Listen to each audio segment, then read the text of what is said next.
estudyante po na nakakakita ng suliranin at problema sa ating paaralan, isa po sa mga problemang hinaharap namin dito is yung kakulangan po ng silid-aralan. And isa na po dito ang nakaka-experience is yung mga TBL po, lalo na po na sila po yung mas marami. Malaking tulong po ito sa amin na ng mga senior high, lalo na po na magkakaroon na po ng grade 12 dito.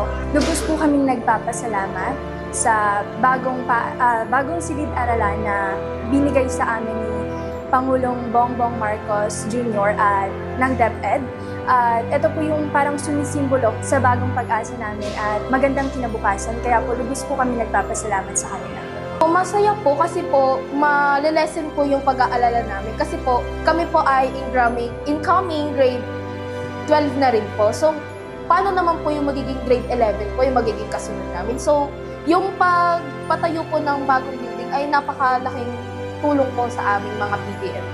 Kitang-kita po namin kung paano siya itinayo and napaka-short lang po ng time kung paano po nila itinayo to. Pero yung outcome po ay napakaganda naman. Maraming salamat po kasi po napili niyo po ang Mariveles National High School Cabcab and Annex Alas Asin bilang beneficiaries po ng project na ito. Ang Zepto LMS po ay natutulungan ng mga estudyante in 4 aspects. First is accessibility. Second, flexibility. Third, it gives real-time result. And pang-apat, it is engaging. Accessibility in the term na kahit nasaan yung bata, pwede nilang i-access yung Zepto. Second, for flexibility, anytime, anywhere, pwede nilang sagutan.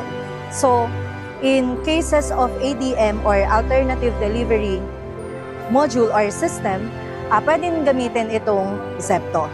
Then third is real-time result. After na mag-take sila ng exam, makikita nila kaagad kung ano yung result ng kanilang exams. It's an initiative that really proves na minomodernize na po natin ang ating education and ina-adapt na natin ang digital era. On behalf of MNHS Alas Asin, we would like to express our sincerest gratitude for their unwavering commitment and dedication in the Department of Education. And as a teacher, we promise to commit ourselves to be dedicated and to be enthusiastic in teaching para sa bata, para sa bayan.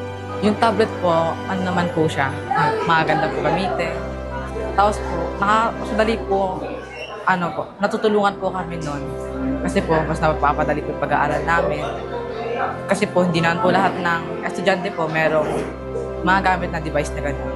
Yung pagkakataon po na makagamit kami ng gano'n, susulitin na po namin. Kaya po, mag-aaral kami ng mabuti at magsisipag pa para po sa susunod, pwede po kami makatulong sa iba na nangangailangan.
Self-learning.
Dan.